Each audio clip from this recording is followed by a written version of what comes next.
mình đang zong ain amoy ber lali suwa sual zinga tamin tlan en ro valal thuthenga ro arel meke rinin hanthirila lom na parle mangai na zamvela olung du zong tuan lengang mo o katha rau vak vai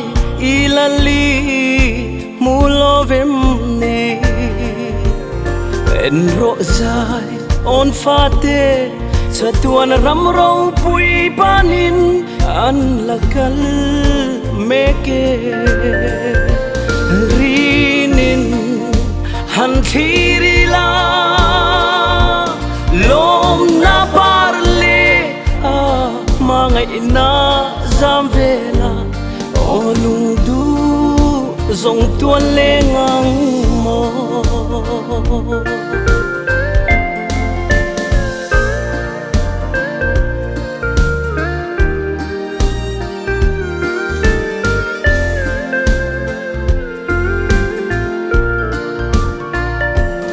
sual thim hian ram ro pui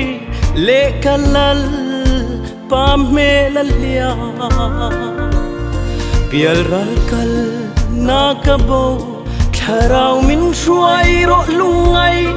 na afon vele rinin hanthirila